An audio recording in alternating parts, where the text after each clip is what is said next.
If you've been waiting to get into VR, or if you have a Quest 3 and you want a Quest 3S to play co-op at home with buddies, it's on sale for a little while. The Quest 3S is 10% off, bringing it down to $270 just from now through April 26th. $30 off means 10% off the base model. Of course, if you want to get the 256, it's still only $370 instead of $400, and either headset still includes Batman Arkham Shadow Free and 3 months of Quest Plus, which means you get to try out a bunch of games. So make sure you cancel that if you don't want to keep paying that subscription after, but you will lose access to whatever games you got on it, just like PS Plus or Xbox Game Pass. Good news for those of you out there who either wanted to get into VR now. The Quest 3S is a great starter headset, or it's a great companion headset if you already have the Quest 3. But if you can hold out and spend the money on the Quest 3, I do recommend that. I'll leave links to all of them down below in case you're interested in getting your headset while it's on sale. And that is one of the best deals we've seen yet on them, and especially as there's all this talks of what's going to happen with prices of electronics and stuff, it might be a good time to get that extra headset. Thanks to all of you. As I'm recording this, I'm actually about to hop on a plane on a very long flight, which I will be fighting to try and keep myself entertained.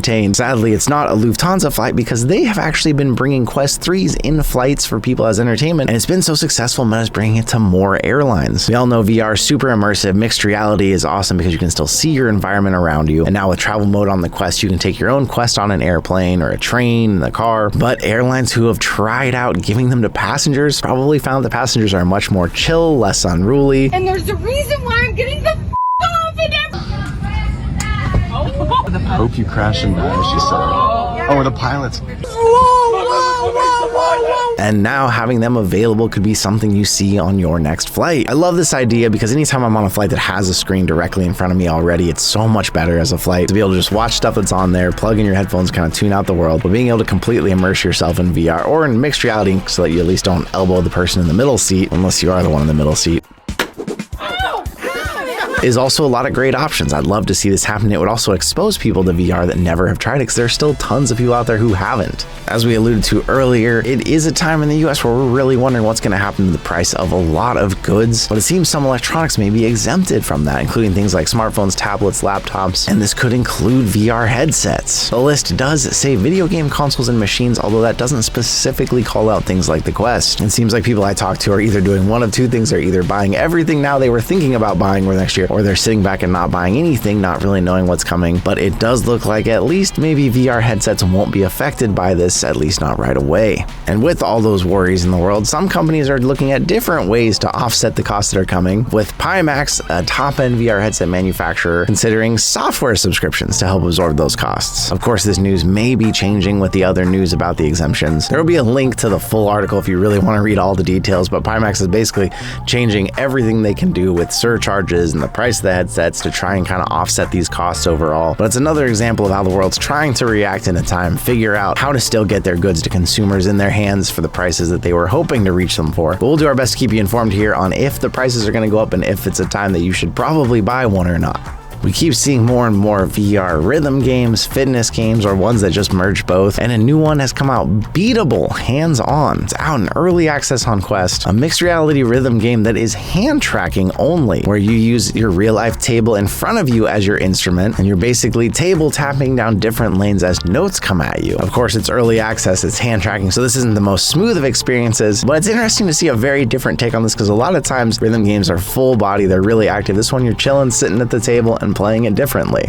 Speaking of mixed reality games, we reported to you recently that Star Wars Beyond Victory was announced coming to Quest, and the studio just released the first footage of gameplay. What's up, everybody? Yes, it's a different voice. It's Editor Jon here. Jay is currently in Japan, allegedly in a very echoey room where we don't have nice sound. So I'm stepping in. He's still asleep, I think. It's 1:30 in the afternoon here, which means it's 8 hours prior plus a day.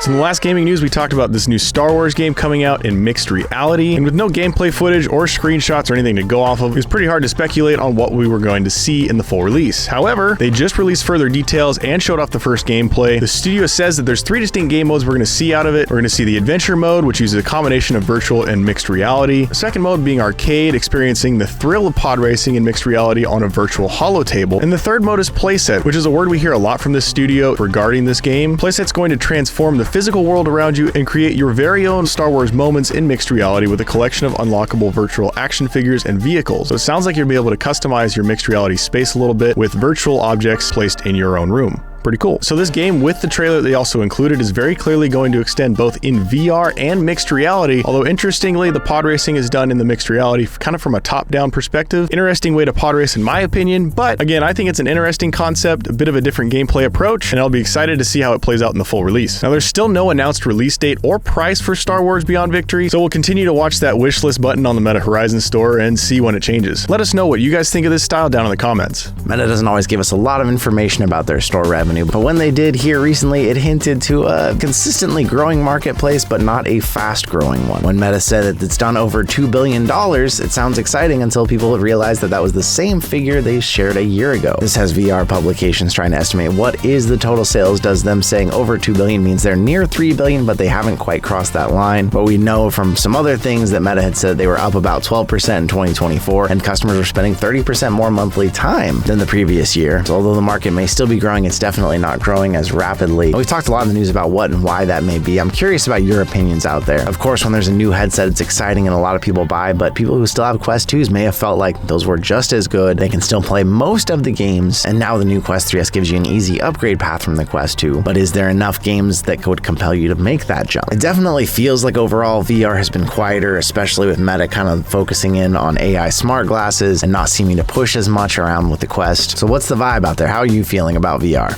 We've talked plenty about studios and platforms that Meta has discontinued, but one that has become a bit of a meme on this channel was revealed long ago by Mark Zuckerberg, drawn out forever, and only recently was declared on hold indefinitely. That's right, we're talking about GTA San Andreas coming to Quest, and big news, somebody brought it to PC VR headsets. And no, it was not Meta. So after everybody finally gave up hope after Meta's announcement, a modder Hollid?